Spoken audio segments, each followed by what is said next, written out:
สบายดีตอนเช้าท่านผู้ชมที่เคารพสบายดีท่านผู้ชมที่เคารพตอนท่านผู้ชมเข้าสู่การรายงานข่าวเช้าอรุณใหม่จากห้องข่าวโทรภาพแห่งชาติข่าวภาคนี้มาพบกับโฆษกพันงานสุทธิพงษ์พร้อมด้วยข้าพเจ้าสิริวัลย์ฝนเยี่ยมในการนำเสนอข่าวเช้าอรุณใหม่ในมื้อนี้กงกับเมื่อวันเสาร์วันที่1พฤศจิกายน2025ข่าวภาคนี้มีทั้งข่าวภายในข่าวต่างประเทศพร้อมด้วยข่าวกีฬาเช่นเคยมานำเสนอเริ่มต้นด้วยข่าวภายในประเทศโดยเริ่มที่ข่าวพิธีเฉลิมฉลองวันสร้างตั้งคะแนนการเงินครบรอบ75 ปีซึ่งได้จัดขึ้นในมื้อวันที่31ตุลาคมนี้ที่หอประชุมแห่งชาติในการขึ้นกล่าวเปิดพิธีเฉลิมฉลองอย่างเป็นทางการทานสันติภาพพรหมวิหารรัฐมนตรีกระทรวงการเงินได้กล่าวว่าพิธีชุมนุมใหญ่ที่จัดขึ้นในมื้อนี้แม้ในสายการเฉลิมฉลองวันสร้างตั้งคะแนนการเงินครบรอบ75 ปีซึ่งเป็นขีดหมายอันยิ่งใหญ่ที่มีความหมายความสำคัญแห่งความเอกอ้างทะนงใจต่อการเติบใหญ่ขยายตัวของคะแนนการเงินในตลอด75 ปีของคะแนนการเงินซึ่งได้ส่องแสงให้เห็นถึงการประกอบส่วนอันสำคัญอย่างตั้งหน้าของการนำก็คือพนักงานรัฐกรในแต่ละสมัยพร้อมทั้งแสดงให้เห็นความกตัญญูรู้บุญคุณต่อความอดทนเสียสละผ่านพาอุปสรรคนานาประการและทั้งเป็นการจารึกผลงานและคุณงามความดีอันสูงส่งของพนักงานการนำก็คือพนักงานรัฐกรของคะแนนการเงินในแต่ละหุ้นแต่ละสมัยผ่านมาที่อุทิศและประกอบส่วนเข้าในการพัฒนาและสร้างสรรค์ประเทศชาติฉะนั้นบนพื้นฐานมูลเชื่อและผลสำเร็จในระยะผ่านมา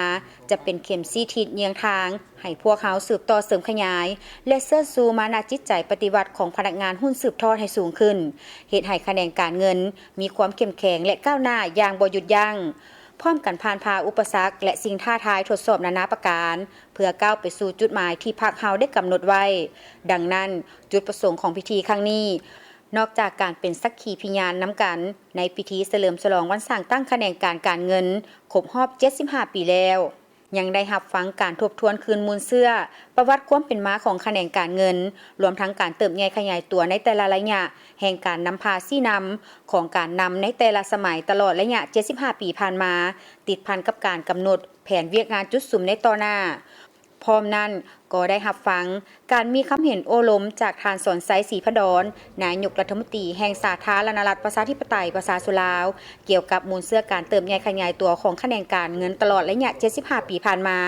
และสืบต่อเสริมขยายเวียกงานดังกล่าวในต่อหน้าโดยทานได้กล่าวว่า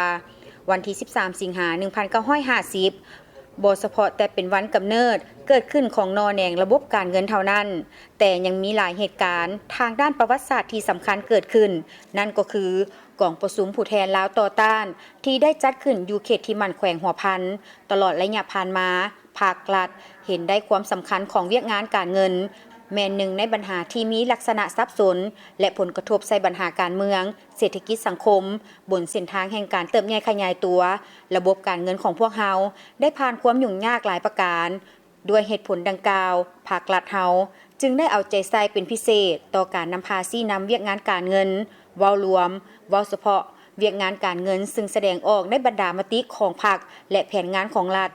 เป็นอันสำคัญให้แก้การเสริมขยายบทบาทของระบบการเงินเพื่อประกอบส่วนอย่างเหมาะสมเข้าในการปฏิบัติแนวทางนโยบายของพรรคและรัฐในเงื่อนไขทางประวัติศาสตร์แต่ละระยะมาจนถึงปัจจุบันฉะนั้นข้าพเจ้าขอถือโอกาสที่เรียกของมายังบรรดาสายคณะคณะนั้นในกระทรวงการเงินตลอดพนักงานรัฐกรในคะแนนการเงินในทั่วประเทศจงพร้อมกันเสื่อสู้ความสอบสุกยุ่งและเขาพร้อมกันจะไปเป็นการเงินตามแนวทางกฎหมายและเหตุการณ์และเสื่อต่อผู้สู้ช่วยเหลือพัฒนาเหตุการณ์การเงินให้เกิดในเข็มแข็งอย่างปัจจุบันและการถือเป็นภารกิจในการพัฒนาเหตุการณ์การเงินให้เป็นของทุกคนเพื่อให้สมกับบทบาทที่ว่าการเงินเปรียบเหมือนกับหัวใจการเงินเป็นสายเส้นใยในระบบเศรษฐกิจของประเทศไทย ในโอกาสเฉลิมฉลองวันสร้างตั้งแขนงการเงินครบรอบ 75 ปีครั้งนี้ยังได้มีพิธีประดับเหรียญไซอิสระสั้น 3 ให้กระทรวงการเงินที่มีผลงานดีเด่นในตลอดระยะผ่านมามอบใบย่องย่อผลงานให้แก่พนักงานดีเด่นประจำปี 2024 ทั่วกระทรวงการเงินและมอบใบย่องย่อให้ 35 บริษัทที่ปฏิบัติพันธะดีเด่นประเภทหนึ่ง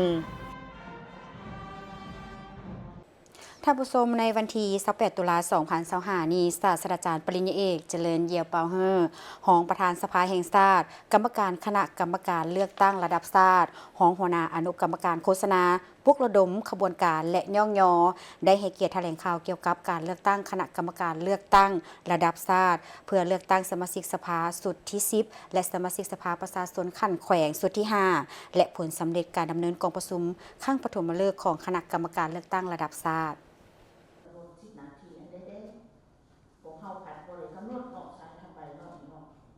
ทางได้กล่าวว่าสำหรับสมาชิกสภาแห่งชาติสุดที่ 9 และสมาชิกสภาประชาชนขั้นแข่งสุดที่ 4 แม้นได้รับการเลือกตั้งในครั้งวันที่ 21 กุมภาพันธ์ 2021 และมาฮอดวันที่ 21 กุมภาพันธ์ 2026 ครบรอบ 5 ปีพอดี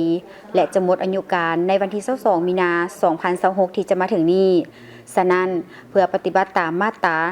111 ของรัฐธรรมนูญแห่งสาธารณรัฐประชาธิปไตยประชาชนลาวฉบับปี 2025 และมาตรา 26 ของกฎหมายว่าด้วยการเลือกตั้งสมาชิกสภาแห่งชาติและสมาชิกสภาประชาชนขั้นแขวงฉบับปี 2024 เกี่ยวกับการแต่งตั้งคณะกรรมการเลือกตั้งระดับชาติและระดับท้องถิ่นคณะประจำสภาแห่งชาติได้ออกมติฉบับเลขที่ 277 ทับคปจลงวันที่ 7 ตุลาคม 2025 ว่าด้วยการแต่งตั้งคณะกรรมการเลือกตั้งระดับชาติเพื่อเลือกตั้งสมาชิกสภาแห่งชาติสุดที่ 10 และสมาชิกสภาประชาชนขั้นแขวงสุดที่ 5 และทานประธานประเทศแห่งสาธารณรัฐประชาธิปไตยประชาชนลาวได้ออกรัฐดำรัสฉบับเลขที่ 172 ทับปปทลงวันที่ 24 ตุลาคม 2025 ว่าด้วยการประกาศการแต่งตั้งคณะกรรมการเลือกตั้งระดับชาติเพื่อเลือกตั้งสมาชิกสภาแห่งชาติสุดที่ 10 และสมาชิกสภาประชาชนขั้นแขวงสุดที่ 5 ซึ่งคณะกรรมการเลือกตั้งระดับชาติประกอบด้วยจำนวนทั้งหมด21 ทาน ในนั้นหญิง 6 ทาน และมีคณะประจำการจำนวน 10 ทาน หญิง 2 ทาน สำหรับคณะประจำการของคณะกรรมการเลือกตั้งระดับชาติประกอบด้วย10 ทานดังนี้ 1. ท่านปริญญาเอกไสสมพรพรหมวิหารกรรมการกรมการเมืองศูนย์กลางพรรคประธานสภาแห่งชาติเป็นหัวหน้าคณะ 2. ท่านปริญญาเอกคำพันธ์พรหมทัศน์กรรมการกรมการเมืองศูนย์กลางพรรคประธานคณะกวดกาศูนย์กลางพรรคและองค์การกวดกาแห่งรัฐเป็นห้องหัวหน้า 3. ท่านพลเอกวิไลลาคำฟ้องกรรมการกรมการเมืองศูนย์กลางพรรคห้องนายกรัฐมนตรีกระทรวงป้องกันความสงบเป็นห้องหัวหน้า 4. ท่านนางสิไสลือเดชวงศ์ซ่อนกรรมการกรมการเมืองศูนย์กลางพรรคหัวหน้าคณะจัดตั้งศูนย์กลางพรรคเป็นห้องหัวหน้า 5. ท่านปริญญาเอกนางสุนทรสัญญาจักรเลขาธิการศูนย์กลางพรรคห้องประธานสภาแห่งชาติเป็นกรรมการทั้งเป็นผู้ประจำการของคณะ 6. ท่านศาสตราจารย์ปริญญาเอกเจริญเยี่ยวเปาเฮอกรรมการศูนย์กลางพรรคห้องประธานสภาแห่งชาติเป็นกรรมการ 7. ท่านคำไวดำรัตน์กรรมการศูนย์กลางพรรคห้องประธานสภาแห่งชาติเป็นกรรมการ 8. ท่านสมมาตรพลเสนากรรมการศูนย์กลางพรรคห้องประธานสภาแห่งชาติเป็นกรรมการ 9. ท่านพลโทสุวรรณเรืองบุญมีกรรมการศูนย์กลางพรรคห้องประธานสภาแห่งชาติเป็นกรรมการ 10. ท่านสันติภาพพลวิหารกรรมการศูนย์กลางพรรครัฐมนตรีกระทรวงการเงินเป็นกรรมการคณะกรรมการเลือกตั้งระดับชาติและคณะประจำการดังกล่าวมีสิทธิและหน้าที่นำผ้าสี่นำการจัดตั้งดำเนินการเลือกตั้งสมาชิกสภาแห่งชาติสุดที่ 10และสภาประชาชนขันแขวงสุดที่ 5ให้ถูกต้องตามรัฐธรรมนูญแห่งสาธารณรัฐประชาธิปไตยประชาชนลาวกฎหมายและระเบียบการเลือกตั้งรับประกันให้การเลือกตั้งบรรลุผลสำเร็จตามจุดประสงค์และรายละเอียดหมายที่กำหนดไว้ สำหรับผลสำเร็จของการดำเนินกองประชุมครั้งปฐมฤกษ์ของคณะกรรมการเลือกตั้งระดับชาติฐานได้แจ้งให้รู้ว่า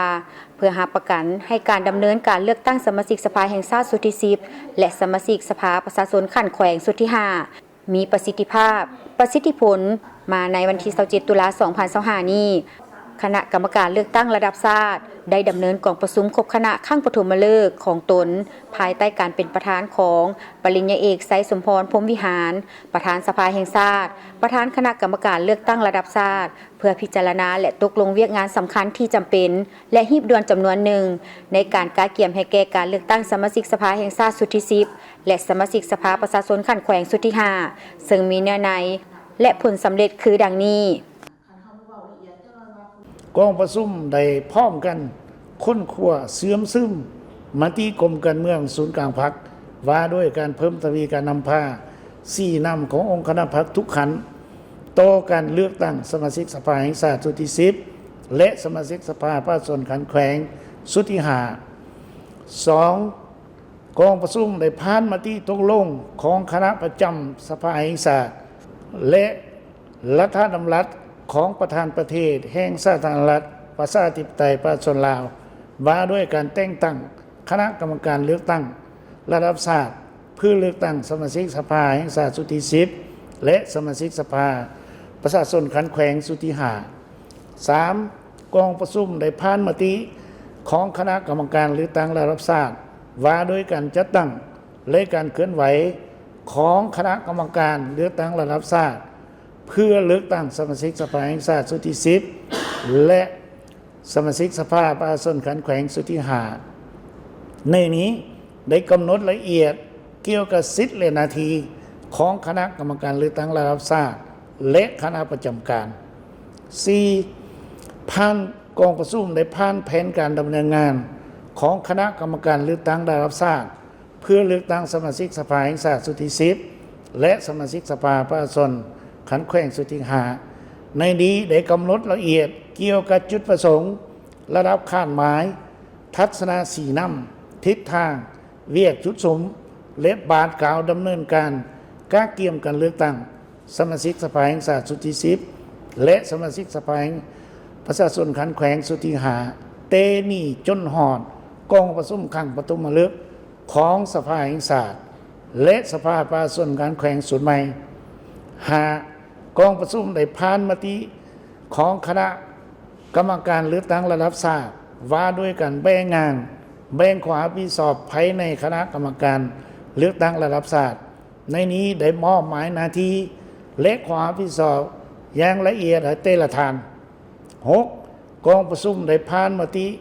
ของคณะกรรมการเลือกตั้งระดับชาติว่าด้วยการแต่งตั้งและการเคลื่อนไหวเวียนงานของบรรดาอนุกรรมการคณะกรรมการเลือกตั้งระดับชาติซึ่งรวมมีอนุกรรมการคือ 1. อนุกรรมการเลขานุการ 2. อนุกรรมการโครงประกอบและบุคลากร 3. อนุกรรมการโฆษณาปลุกระดมขบวนการและการย่อมย่อ 4. อนุกรรมการป้องกันศาสตร์ป้องกันความสงบ 5. อนุกรรมการบริหารและงบประมาณการเลือกตั้งสมาชิกสภาประชาชนสุดที่10และสมาชิกสภาประชาชนขันแขวงสุดที่5เป็นเหตุการณ์ประวัติศาสตร์ที่สำคัญยิ่งในชีวิตการเมืองของชาติและของประชาชนลาวบรรดาเผ่าฉะนั้นพวกเขาต้องเพิ่มทวีความสามัคคีเป็นปึกแผ่นภายในชาติภายในชนเผ่าตัดสินใจสู่สนผ่านพาสิ่งท้าทายทดสอบต่างๆห่วมแหงห่วมใจกันเป็นเจ้าการและรับผิดชอบสูงทั้งประสานสมทบกันอย่างกลมเกลียวเหตุให้การกาเกี่ยมการเลือกตั้งสมาชิกสภาแห่งชาติและสมาชิกสภาประชาชนขันแขวงสุดใหม่นี้กลายเป็นปางบุญใหญ่ของชาติติดแทนกับสภาพการตัวจริงของประเทศชาติก็คือแต่ละท้องถิ่นและมีผลสำเร็จตัวจริงเฮ็ดแนวใดให้สามารถรับประกันการเสริมขยายสิทธิประชาธิปไตยประชาชนลาวบรรดาเผ่าอย่างแข็งแรงเต็มส่วนกว้างขวางทั่วถึงและลึกซึ้งเพื่อเลือกเฟ้นให้ได้ผู้สมัครเลือกตั้งที่มีมาตรฐานและเงื่อนไขอย่างครบถ้วนตามที่ได้กำหนดไว้ในกฎหมายมาเป็นสมาชิกสภาแห่งชาติและสมาชิกสภาประชาชนขันแขวงเพื่อเป็นตัวแทนประชาชนลาวบรรดาเผ่าปฏิบัติสิทธิอำนาจของประชาชนอยู่ในองค์การอำนาจแห่งรัฐปกป้องสิทธิและผลประโยชน์อันชอบธรรมของประชาชนลาวบรรดาเผ่า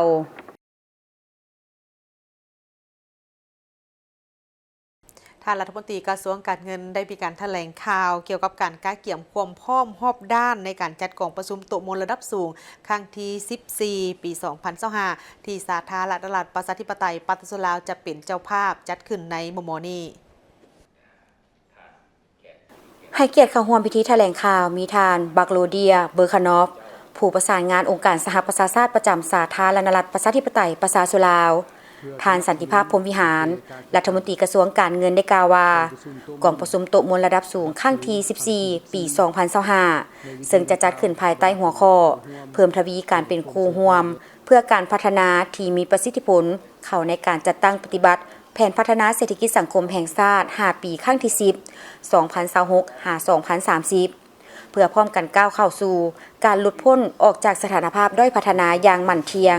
มีเสถียรภาพและบรรลุเป้าหมายการพัฒนาแบบยืนยงและเป็นกองประชุมที่มีความหมายสำคัญที่สุดเนื่องจากเป็นปีที่จะได้ทบทวนและสรุปการจัดตั้งปฏิบัติแผนพัฒนาเศรษฐกิจสังคมแห่งชาติ5 ปีครั้งที่9และเกี่ยมพร้อมเข้าสู่การจัดตั้งปฏิบัติแผนพัฒนาเศรษฐกิจสังคมแห่งชาติ5 ปีครั้งที่10รวมทั้งเป็นเวทีแห่งการปรึกษาหารือและทบทวนการจัดตั้งปฏิบัติบรรดายุทธศาสตร์แผนปฏิบัติงานมติคำสั่งของรัฐบาลและสิ่งท้าทายต่างๆเพื่อสร้างวิธีการและมาตรการแก้ไขในสายปรับปรุงชีวิตการเป็นอยู่ของประชาชนลาวบรรดาเผ่าให้ดีขึ้นสิ่งสำคัญอีกประการหนึ่งก็คือการหลุดพ้นออกจากสถานภาพด้อยพัฒนาในปี 2026 กองประชุมโต๊ะมนระดับสูงครั้งที่14ในวิธีดังกล่าวบรรดาผู้เข้าร่วมได้ความสนใจและเน้นหนักถึง 1. บาทเกล่าวอันสำคัญเกี่ยวกับอนาคตของการพัฒนาในสปป.ลาวโดยเฉพาะด้านการพัฒนาทรัพยากรมนุษย์ท่าแห่งประชากรหนุ่มและแรงงาน 2. การกำหนดแนวทางการพัฒนาของสปป.ลาวและบรรดายุทธศาสตร์ที่สำคัญของรัฐบาลร่วมกับครูร่วมพัฒนาภาคเอกชนและองค์การจัดตั้งทางสังคมภายหลังการหลุดพ้นออกจากสถานภาพโดยพัฒนาและ 3. การประกอบส่วนในกระบวนการสร้างและจัดตั้งปฏิบัติแผนพัฒนาเศรษฐกิจสังคม5 ปีครั้งที่10การเตรียมความพร้อมเพื่อหลุดพ้นออกจากสถานภาพโดยพัฒนาในปี 2026และการจัดตั้งปฏิบัติแถลงการเวียงจันทร์ฉบับที่3ซึ่งผลของการสนทนาดังกล่าวจะได้นำไปรายงานอยู่ในกองประชุมโต๊ะมนระดับสูงครั้งที่14ที่จะจัดขึ้นในวันที่19 พฤศจิกายน 2025 นี้กองประชุมโต๊ะมนระดับสูงครั้งที่14จะได้มีพิธีลงนามรับรองเอาแถลงการเวียงจันทร์ฉบับที่2026-2035 อย่างเป็นทางการและนำเสนอหัวข้อที่มีความหมายความสำคัญในการพัฒนาสปป.ลาวดังนี้ 1. นำเสนอเกี่ยวกับผลสำเร็จการจัดตั้งปฏิบัติแผนพัฒนาเศรษฐกิจสังคมแห่งชาติ5 ปีครั้งที่9และแผนพัฒนาเศรษฐกิจสังคม5 ปีครั้งที่10 2. นำเสนอความคืบหน้าการก้าวเกี่ยมความพร้อมหลุดพ้นออกจากสถานภาพโดยพัฒนาและการจัดตั้งปฏิบัติแผนดำเนินงานโดฮาสำหรับประเทศโดยพัฒนาของสปป.ลาว 3. นำเสนอความคืบหน้าในการร่วมมือเพื่อการพัฒนาการเข้าร่วมติดตามประสิทธิผลของการร่วมมือเพื่อการพัฒนาในระดับสากลครั้งที่4และแถลงการเวียงจันทร์ฉบับที่3ปี 2026 ปี 2035 นอกจากการนำเสนอแล้วกองประชุมโต๊ะมนระดับสูงครั้งที่14บรรดาผู้แทนจะได้รับฟังการรายงานผลการปรึกษาหรือในวิธีสนทนาระดับสูงภายใต้หัวข้อภายหลังการหลุดพ้นออกจากสถานภาพโดยพัฒนาการเปิดกว้างความมุ่งมั่นปรารถนาใหม่ในการพัฒนาการเติบโตการเสริมสร้างวิทยางานธรรมและเทคโนโลยีหลังจากนั้นบรรดาผู้แทนจะได้เที่ยวชมงานวางแสดงผลสำเร็จและผลิตภัณฑ์ต่างๆที่ได้มาจากการร่วมมือเพื่อการพัฒนาของบรรดา10หน่วยงานแขนงการทั้งนี้ก็เพื่อเป็นการกำนับรับตอนกองประชุมโต๊ะมนระดับสูงครั้งที่14และนำเสนอผลงานการประกอบส่วนต่อการพัฒนาสปป.ลาวในระยะ5 ปีผ่านนั่งคู่กันนี้รัฐบาลสาธารณรัฐประชาธิปไตยประชาชนลาวก็ยังสืบต่อเอาใจใส่จัดตั้งพันขยายบรรดาเป้าหมายต่างๆ ของการพัฒนาแบบยืนยง SDG โดยเฉพาะการจัดตั้งปฏิบัติเป้าหมายที่ติดพันกับการปรับปรุงสภาพเศรษฐกิจให้มีความมั่นเที่ยงยืนยงในการพัฒนาประเทศรวมทั้งการจัดตั้งปฏิบัติแผนยุทธศาสตร์การข้ามผ่านของสาธารณรัฐประชาธิปไตยประชาชนลาวเพื่อออกจากสถานภาพด้อยพัฒนาปี 2026 และหลังปี 2026 ที่เป็นเวียกบุริมสิทธิ์สำคัญที่ต้องได้เอาใจใส่และในกองประชุมโต๊ะมนครั้งนี้รัฐบาลลาวจะเสื้อเสริญผู้แทนกองประชุมเข้าร่วมหลายกว่า500ทานในนั้นประกอบมีสภาแห่งชาติบรรดากระทรวงองค์การเทียบรวมทั้ง17แขวงและนครหลวงเวียงจันทน์บรรดาผู้แทนระดับสูงจากประเทศเพื่อนมิตรคู่ร่วมพัฒนาและองค์การจัดตั้งสากลทั้งมีสำนักงานองค์การตั้งอยู่และบ่ตั้งอยู่สาธารณรัฐประชาธิปไตยประชาชนลาวองค์การจัดตั้งทั้งสังคมภาคเอกชนสมาคมบ่หวังผลกำไรและภาคส่วนที่เกี่ยวข้องเติมอีก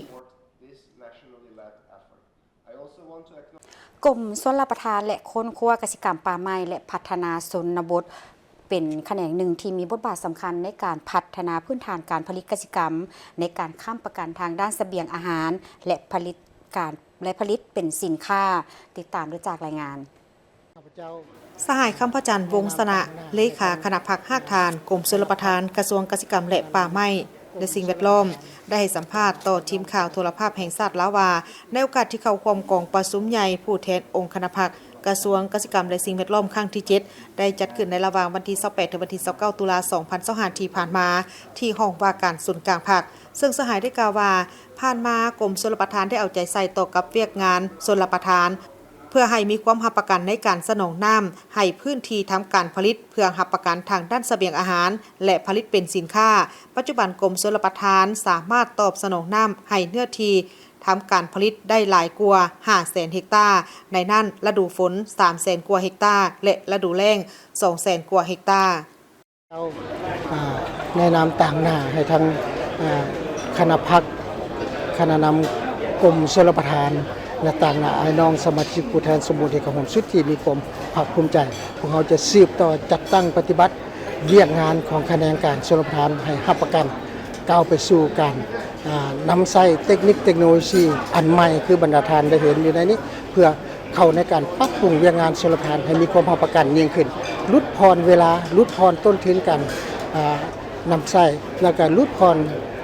ต้นทุนการผลิตให้แก่พ่อแม่พี่น้องชาวเกษตรกรเฮาในตอนหน้าดังนั้นเวียกงานชลประทานเป็นเวียกงานหนึ่งที่มีความจำเป็นและสำคัญคือดังที่บรรดาทานได้รับทราบว่าเวียกงานชลประทานนี่เป็นเวียกงานที่สนองน้ำให้แก่การผลิตกสิกรรมบ่ว่าทุกสิ่งทุกอย่างถ้าพวกเขาขาดน้ำก็บ่สามารถเจริญเติบโตได้ดังนั้นน้ำคือชีวิตน้ำคือ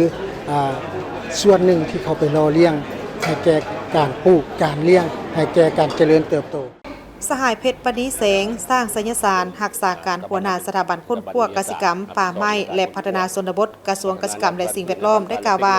ย่ำใดสถาบันก็ได้ค้นคว้ารับใช้หน้าที่การเมืองให้กระทรวงโดยเฉพาะแม่นแนวพันธุ์พืชและแนวพันธุ์สัตว์และสิ่งที่พ้นเด่นกว่าหมู่ก็แม่นแนวพันธุ์ข้าวสามารถกุ้มตนเองและระยะ5ปีที่ผ่านมาสามารถผลิตแนวพันธุ์ไม่ได้15แนวพันธุ์และมี8แนวพันธุ์ที่เป็นสินค้าส่งออกทางภายในและต่างประเทศนอกจากนั้นก็ยังมีการค้นคว้าแนวพันธุ์สัตว์และแนวพันธุ์หญ้าที่เป็นอาหารสัตว์และเทคนิคต่างๆเข้าในการผลิตกสิกรรมเพื่อเป็นสินค้า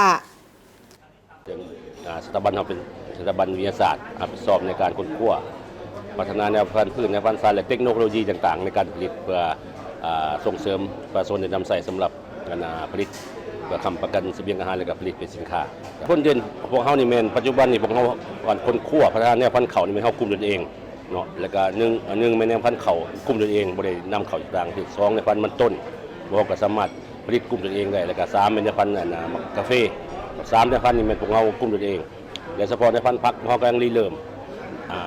ในการผลิตเนาะซึ่งว่าเขาปัจจุบันเขาสามารถคุมได้ประมาณ 20% ของความต้องการในพันธุ์ผักทั้งหมดในทั่วประเทศเพราะว่าการค้นคว้ามันต้องได้เห็นไปตลอดที่เป็นเรื่อยๆเพราะว่าสภาพแวดล้อมมีการเปลี่ยนแปลงมีน้ำท่วมมีแห้งแล้งและแนวพันธุ์พืชแนวพันธุ์สัตว์ต้องได้พัฒนาใหม่ๆเพื่อให้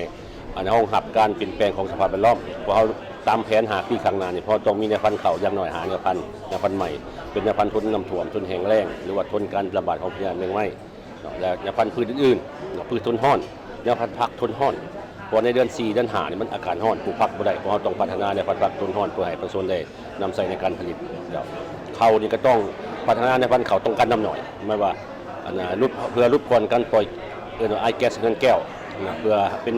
การผลิตเขาให้เป็นมิตรกับสิ่งแวดล้อมจะบ่ได้ปลูกแบบค้างน้ำแบบดังเดิมปลูกแบบสภาพดินซุ่มคือนั้นพักนี่นะเพื่อประหยัดน้ำและก็เป็นมิตรสิ่งแวดล้อมอันนี้เป็นแนวพันธุ์ใหม่ที่พวกเขาจะการค้นคว้าและก็จะส่งออกสู่การผลิตในอนาคตฉะนั้นเพื่อเป็นการประกอบส่วนและบรรลุเป้าหมายที่วางไว้ของหางบทรายงานการเมืองของผู้แทนองค์คณะพรรคกระทรวงเกษตรกรรมและสิ่งแวดล้อมครั้งที่7ภายใต้คำควรยกสูงบทบาทการนำพาของพรรคเอาใจใส่เพิ่มทวีการคุ้มครองเกษตรกรรมและสิ่งแวดล้อมรับประกันความมั่นคงด้านเสบียงอาหารชลประทานได้รับการพัฒนาคุ้มครองนำไส้และปกปักรักษาทรัพยากรธรรมชาติป่าไม้สิ่งแวดล้อมตามทิศหันเป็นทันสมัยสีเขียวและยืนยงทุกแขนงการในของเขตเกษตรกรรมและสิ่งแวดล้อมต้องเอาใจใส่สู่ซนเพื่อให้บรรลุเป้าหมายใน5ปีต่อหน้าก็คือ 2026 ถึง 2030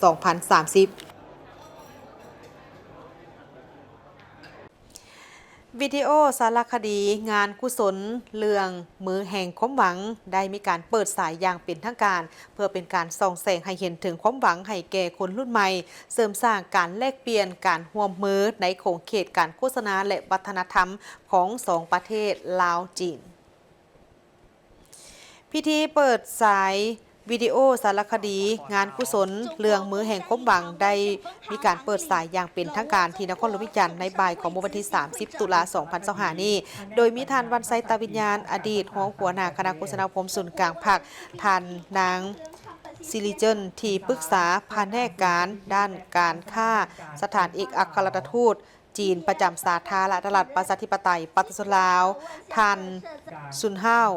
ห้องผู้อำนวยการใหญ่ของทางบริษัทสื่อมวลชนตาข่ายไฟฟ้าภาคใต้จีนห้องหัวหน้าแผนกศูนย์ข่าว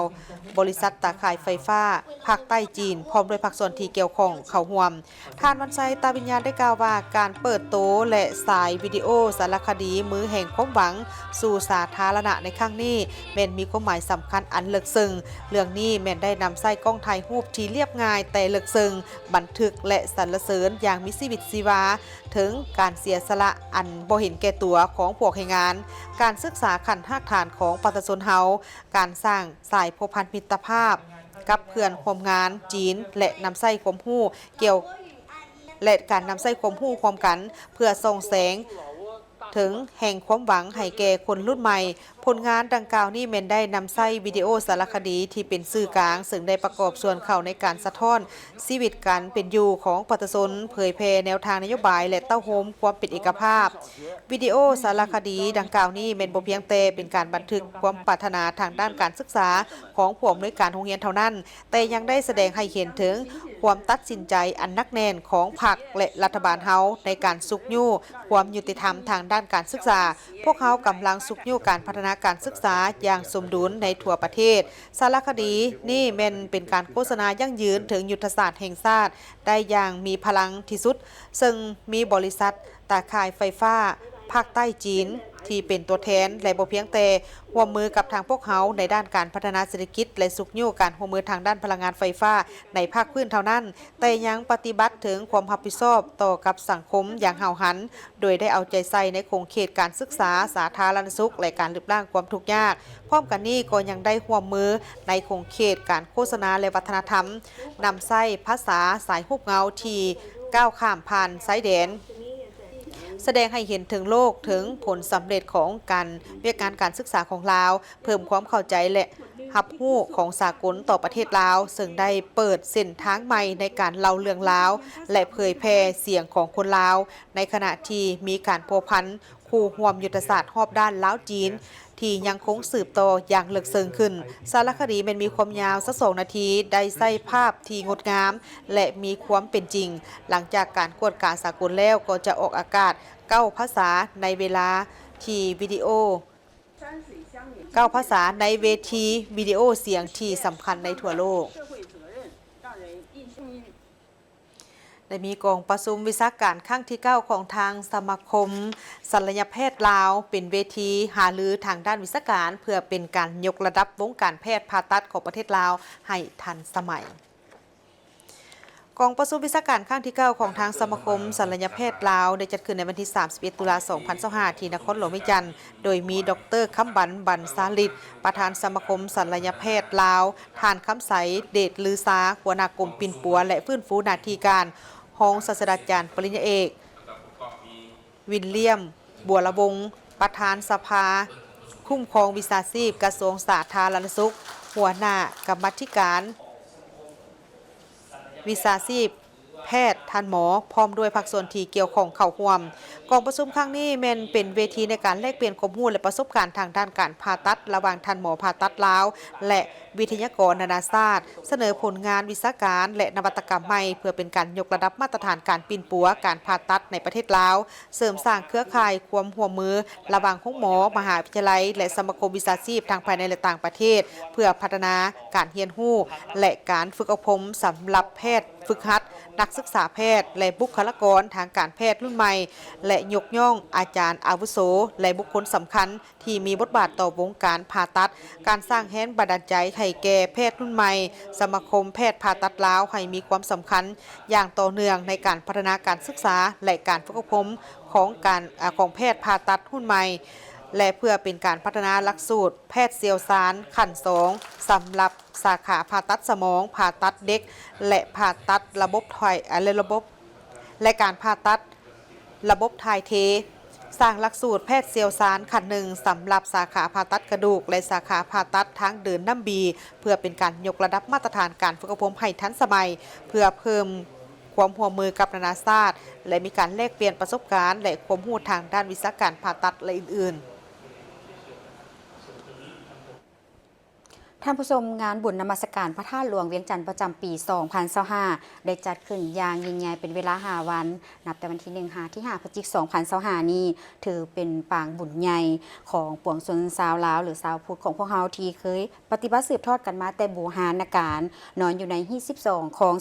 14 ปกปักรักษาสุขอยู่ส่งเสริมวัฒนธรรมฮีตคองและประเพณีอันดีงามของชาติลาวไว้ให้ยืนยง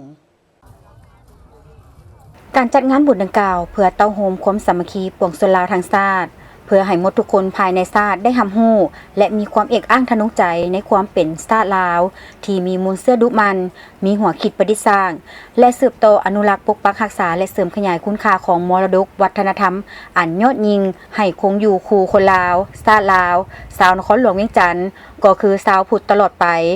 เพื่อเฉลิมฉลอง 3 วันประวัติศาสตร์ของชาติยังเป็นการฟื้นฟูเศรษฐกิจสุขยุคการท่องเที่ยวส่งเสริมสินค้า1เมือง1ผลิตภัณฑ์ ODOP หรือสินค้า SME ทั้งเป็นการเฉลิมฉลองวันสถาปนาสาธารณรัฐประชาธิปไตยประชาชนลาวครบรอบ50 ปีที่ใกล้จะมาถึงนี้เพื่อส่งเสริมการท่องเที่ยวลาวเที่ยวลาวตามที่สีเขียวและยืนยงก็คืองานมหกรรมกีฬาแห่งชาติครั้งที่ 12 ที่นครหลวงเวียงจันทน์เป็นเจ้าภาพถือเอาโอกาสงานบุญนมัสการพระธาตุหลวงเป็นการเต้าโฮมความสามัคคีหักแพงอันเป็นมูลเสื้อเพื่อแสดงถึงความกตัญญูรู้บุญคุณต่อบรรพบุรุษ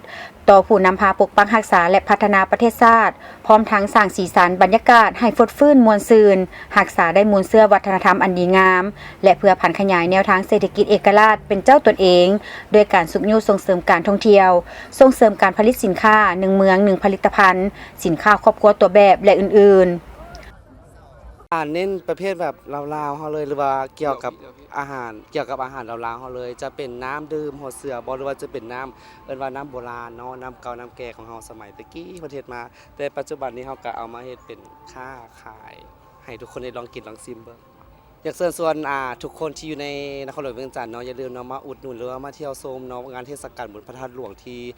อยู่ในงานทรงลาวเนาะบอกเลยว่าอาหารบักกะหลายเนาะของกินแซ่บๆน้ำดื่มเย็นๆเนาะให้ทุกคนมาเล่นน้ำกันเนาะมาเบิ่งประเพณีลาวเฮาสำหรับหาดเฮาแม่นเน้นทางแข้งสวรรณเขตเป็นชนเผ่าทางผู้ไทยแล้วก็เป็นชนเผ่าแบบคือปีนี้เนาะแบบเทศมาใหม่ก็คือแบบชนเผ่าทางหิตของประเพณีของหลวงพระบางอย่างของต้องการความตอบสนองก็คือว่าดีเพราะว่าทุกคนขายความสนใจแล้วก็ยังคงรักษาหิตของประเพณีของลาวเฮาที่แบบว่าอยากนุ่งศีลเบียงแพแล้วก็เสิร์ชสู่ความเป็นลาวเอกอ้างความเป็นลาวออกไปสู่สายตาของชาวโลกที่เข้ามาร่วมในงานนมัสการพระธาตุหลวงปี 2025 ในครั้งนี้แล้วแม่นอยู่ในห้านนี้แหละแม่นมีหลายผู้ประกอบการ มีทั้งเซาสดและมีทั้งขายเครื่องหัตถกรรมที่โซนจะอยู่ด้านหลังเนาะจะในปีผ่านมาบุญพระธาตุหลวงเนาะก็ได้รับการตอบรับจากสังคมดีพอสมควรเจ้าและปีนี้ก็อาจจะบ่แตกต่างกับปีกายนี้อาจจะดีขึ้นกว่าปีกายนี้เพราะว่าปีนี้เป็นปี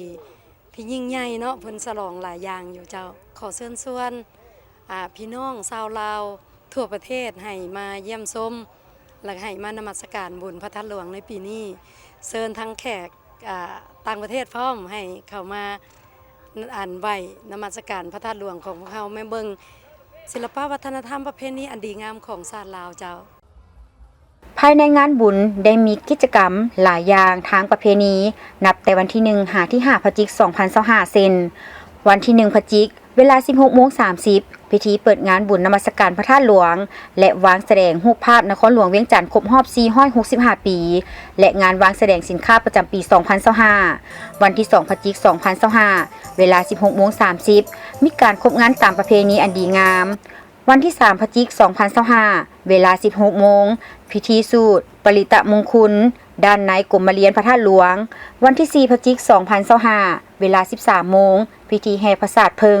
วันที่5พฤศจิกายน2025เวลา 7 โมงเช้าพิธีใส่บาตรถวายสังฆทานเวลา 13 โมงพิธีแห่ลูกขีและการแข่งขันกีฬาประเพณีตีขีเวลา 19 โมงพิธีเวียนเทียนและจุดบั้งไฟประเพณีเพื่อสักการะบูชาพระธาตุหลวงสำหรับงานวางแสดงสินค้าได้จัดขึ้นอยู่2บอนอยู่ที่เดินพระธาตุหลวงรอบนอกและศูนย์การค้าลาวไอเต็กซึ่งจะมีประเภทสินค้าทั่วไปเสื้อผ้าเครื่องเล่นอาหารเครื่องดื่มข้าวหลามปิ้งไก่สินค้าโอดอปและสินค้าประเภทอื่นๆหลากหลายไว้คอยบริการเว้าเฉพาะการนุ่งถือเข้าร่วมพิธีผู้หญิงต้องนุ่งสิ้นที่มีตีนจบงามผู้ชายต้องนุ่งโทรงที่สุภาพเหี้ยมห้อยและนุ่งผ้าสโลงที่เป็นเอกลักษณ์ของคนลาวเวลาเข้ากราบไหว้พระธาตุหลวงสามารถมาเที่ยวชมกราบไหว้สักการะบูชาได้ทุกๆวันในระยะเวลา 8:00 หา 17:00 ดังนั้นขอเชิญชวนปวงชนลาวและนักท่องเที่ยวทั้งภายในและต่างประเทศมาร่วมงานบุญนมัสการพระธาตุหลวงประจำปี 2025 อย่างเบิกบานมวลซืนรักษาได้ฮิตของประเพณีอันดีงามความสงบปลอดภัยและความเป็นระเบียบเรียบร้อยจบงามเป็นอย่างดีท่านผู้ชมที่เคารพมาฮอดปัจจุบันนี้สถานที่อ้อมรอบบริเวณเดินพระธาตุหลวงที่จะมีการจัดงานบุญนมัสการพระธาตุหลวงเวียงจันทร์ประจำปี2025นี้บรรดาสถานที่อยู่บริเวณอ้อมรอบในการจัดงานบุญดังกล่าวแม้นได้มีการก่อสร้างปรับปรุงตกแต่งประดับประดาให้มีความสวยสดงดงามเพื่อเป็นการต้อนรับบรรดานักท่องเที่ยวทั้งภายในและต่างประเทศนภาเฮือนลาวเป็นสถานที่หนึ่งที่จัดในงานบุญนมัสการพระธาตุหลวงท่านนางจันนภาวงศ์สะหมรภูมิประธานบริษัท CMP ขาออกขาเข้าจำกัดผู้สัมปทานนภาเฮือนลาวได้กล่าวว่าสถานที่นภาเฮือนลาวเป็นสถานที่หนึ่งในการจัดงานบุญนมัสการพระธาตุหลวงซึ่งมาฮอดปัจจุบันนี้ได้ปรับปรุงตกแต่งสำเร็จห้อยส่วนห้อยเพื่อรับรองและต้อนรับนักท่องเที่ยวทั้งภายในและต่างประเทศกิจกรรมของเฮาในปีนี้แม่นพวกเฮาก็ได้มีการประดับประดาครอบเงินเป็นครอบเงินไฟแล้วก็มีดอกจันก็คือหมายซื่อถึงกิจกรรมของดอกไม้สัญลักษณ์ของลาวเฮาเนาะแล้วก็มีขันบักเบงขันบูชาพระธาตุหลวงตามฮิตของประเพณีปีนี้พวกเฮาได้จัดกิจกรรมประมาณนี้ไว้ให้ซื่อถึงว่าฮิตของประเพณีการไหว้พระธาตุหลวงเขาต้องมีขันมีบักเบงเนาะมาไหว้พระธาตุหลวงอันนั้นพวกเขาก็ได้จัดซื้อในเป็นการให้ซื้อถึงวัฒนธรรมฮิตของประเพณีของเราในการจัดกิจกรรมนี้ก็คือว่าเป็นวัฒนธรรมอันนึงที่สืบทอดกันมาละส่วนหลายไม่เข้ามาในเฮือนเราข้าพเจ้าก็จะขอว่าถ้าได้เข้าเมืองเฮือนลาวแล้วก็จะคอยให้ท่ายสุดเปลี่ยนสุดลาวครั้งหนึ่งในชีวิตที่ว่าอนุรักษ์วัฒนธรรมใส่สินลาวเบียงผ้าลาวใส่เครื่องลาวเฮาแท้ๆเป็นการสื่อสารวัฒนธรรมอันนี้ก็เป็นการที่โมเมนต์ของผู้จัดงานอยากให้มี อันกิจกรรมแบบนี้เนาะและปีนี้พิเศษที่สุดได้ครบรอบ10 ปีทางบริษัท CNP เองก็ได้มีรางวัลเป็นพิเศษในการนุ่งถือเข้ามาและการเป็นคอนเทนต์หรือว่าการเฮ็ดกิจกรรมในการอยู่ในหมู่บ้านเฮือนลาวนี้พวกเขาก็จะมีรางวัลให้เนาะ สำหรับกิจกรรมอยู่นภาเฮือนลาวแต่ละปีแม้นมีความแตกต่างกัน และสำหรับปีนี้เป็นปีที่พิเศษเพราะว่าปี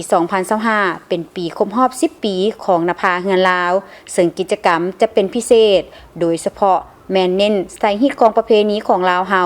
โดยเฉพาะการนุ่งสุดลาวสุดชนเผ่าต่างๆที่เป็นเอกลักษณ์ที่เฮ็ดด้วยผ้าไหม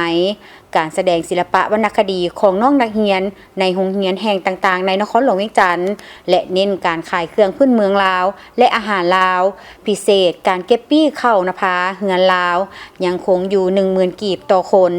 สำหรับเด็กน้อยและผู้มีอายุ 60 ปีขึ้นไปแม้นจะบ่ได้เสียค่าผ่านประตูตลอดเวลา 10 ปีที่ผ่านมาข้าพเจ้าเองต้องแสดงความขอบอกขอบใจมาอย่างสูงมายังการนำภาครัฐที่ให้การสนับสนุนส่งเสริมกิจกรรมหมู่บ้านเฮือนลาวเนาะรวมทั้งพ่อแม่ประชาชนลาวทั่วประเทศเนาะว่าจะนครหลวงและต่างแขงและภายในและต่างประเทศที่ได้รับการสนับสนุนอุ้มชูมาตลอดและการคอมเมนต์มาตลอดก็ถือว่าได้รับการตอบรับอย่างภาคภูมิใจที่ข้าพเจ้าได้จัดกิจกรรมหมู่บ้านเฮือนลาวนี้ขึ้นมาแล้วก็เป็นการสื่อสารวัฒนธรรมอันหนึ่งที่อบอุ่นข้าพเจ้าก็หวังว่านภาเฮือนลาวถึงว่าจะอยู่ในจุดใดก็อย่าโตไปข้าพเจ้าก็คิดว่าจะได้รับการสนับสนุนจากการนำภาครัฐและกับพ่อแม่ประชาชนบรรดาเผ่าทั่วประเทศและชาวต่างประเทศที่ได้เข้ามาไม่เห็นซื่อถึงวัฒนธรรมเฮือนลาววัฒนธรรมลาวเป็นวัฒนธรรมหนึ่งที่งดงามข้าพเจ้าก็หวังอย่างยิ่งว่าจะได้รับการตอบรับและการสนับสนุนอุ้มชูตลอดไปเจ้าพวกข้าทั้งสองเนาะได้มาเปิดหาดอยู่ที่เพื่อนทรงลาวของอันเจนภาเนาะอยู่ที่พระธาตุหลวงก็เป็นปีที่4แล้วถือว่าการที่อำนวยความสะดวกในสถานที่แห่งนี้ก็คือบ่ว่าจะเป็นสถานที่และก็พื้นไผ่น้ำยังสะดวกสบายและก็จัดสรรเป็นระเบียบแบบเข้ากับพิธีของประเพณี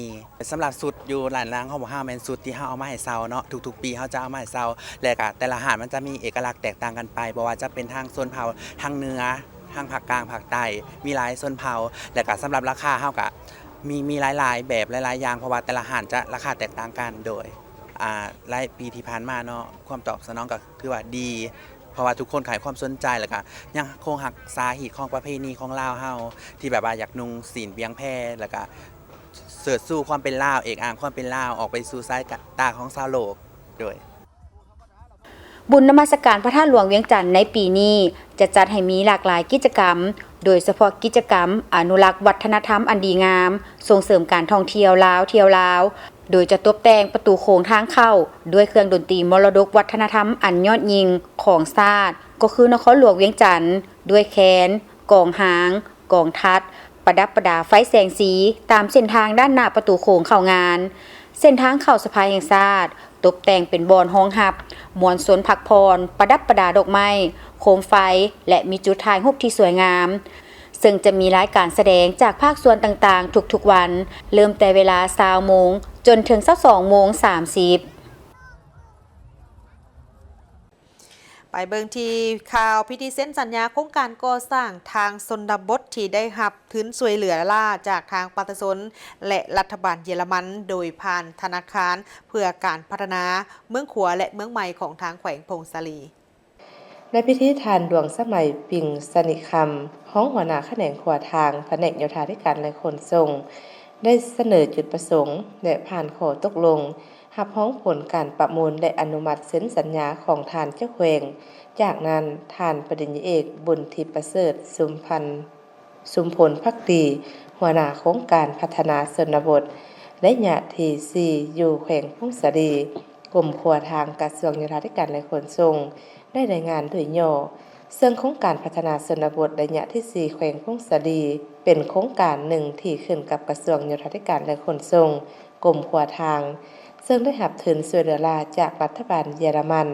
โดยผ่านธนาคารพัฒนาโครงการดังกล่าวแม่นเป็นโครงการพัฒนาพื้นฐานโครงสร้างของโครงเขตชนบทเพื่อแก้ไขความทุกข์ยากของประชาชนที่อาศัยอยู่ขอบเขตชนบท